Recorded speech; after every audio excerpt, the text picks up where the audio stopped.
How to connect Revolut debit card to Apple Pay wallet.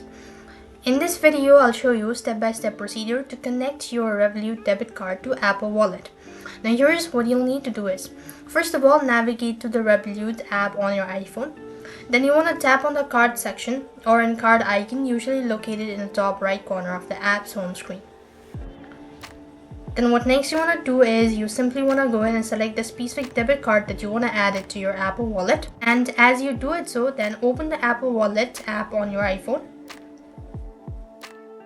Which you want to choose either debit card or credit card and enter the card details manually, or tap From Apps on your iPhone and select Revolut. If prompted, log into your Revolut account via Face ID, Touch ID or passcode as well. And in the Revolut app, you want to confirm the additions of the card to your Apple Wallet. And what next you want to do is just go back to the Wallet app to see if your Revolut card has been added or not. You could also try refreshing the app if you cannot find the linked account or linked credit card details. And that's how it's done. I hope the video was helpful. Make sure to like, share and subscribe. Thank you for watching. See you in the next video.